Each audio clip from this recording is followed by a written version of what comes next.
Poem haunted houses by H.W. Longfellow. हम इसका translation Hindi easy language में करते चलेंगे और साथ ही साथ उसकी समरी एक्सप्लेन करते चलेंगे। आपकी स्क्रीन पे पोएम आपको इंग्लिश में नज़र आएगी, हम उसी समय उसका ट्रांसलेशन और उसकी समरी करते चलेंगे। वह सारे घर जहाँ लोग रहते थे और अब मर गए हैं, ये सारे घर आत्माओं से भरे हुए हैं। खुले दरवाजे से ये हार्मलेस फैंटम अपने काम पर चुपचाप चलते फिरते रहते हैं और इनके पैरों की कोई आवाज़ नहीं होती है। तो हार्मलेस फैंटम का मतलब है वो आत्माएं जो किसी को नुकसान नहीं पहुंचाती हैं, जिनके पैरों की कोई आहट ज़मीन पर नहीं होती है। हम उन्हें दरवाज़े पर, सीढ़ियों पर मिलते हैं और जो भी गैलरी है, गलियारे हैं, वहाँ से वो गुज़रते रहते हैं। हम उनको महसूस कर सकते हैं बट देख नहीं सकते, क्योंकि हवाओं पर उनकी एक छाप होती है। हमें ऐसा एहसास होता है कोई चीज़ चल रही है, कोई चीज़ मूव कर रही है, बट हम उन्हें फिज़िकली नहीं फील कर पाते। डिनर टेबल पर यानी दावत पर बुलाए गए लोगों से ज़्यादा जो बिना बुलाए लोग हैं वो प्रेजेंट है। एक्चुअली में जो बिना बुलाए लोग हैं वो आत्माएं हैं जिनसे पूरा जो रोशन हाल है वो भरा हुआ है, जो कि ये सारी आत्माएं बिल्कुल हार्मलेस हैं और इनऑफेंसिव हैं, जो कोई नुकसान नहीं पहुंचाती। ये दीवार पे लगी हुई एक पिक्चर की तरह शांत हैं।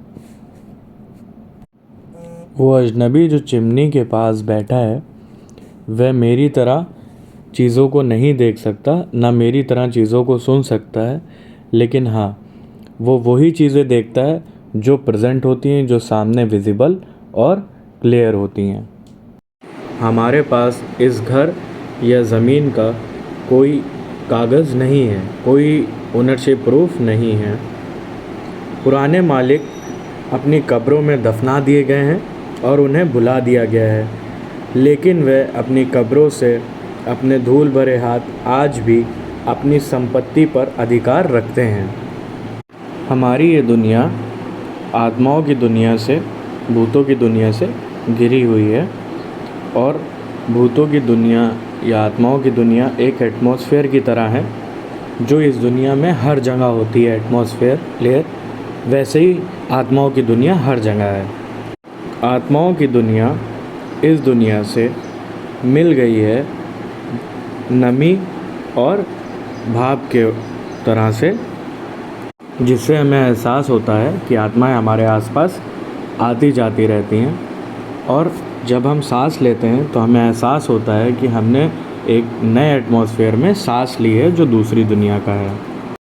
हमारी छोटी सी ज़िंदगी अपोजिट अट्रैक्शन और डिज़ायर्स यानी इच्छाओं के बीच में बैलेंस रहती है और हमारी ज़िंदगी इस दुनिया के एंजॉय करने में और कुछ अचीव करने में लगी रहती है।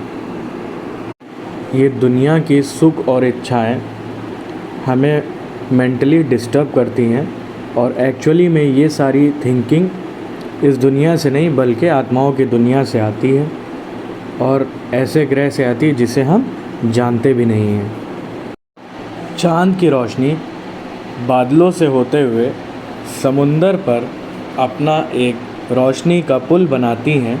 ये पुल काँपता रहता है, जैसे लकड़ी के पट्टों का पुल काँपता रहता है वैसे ये पुल शेक करता रहता है, हिलता डुलता रहता है।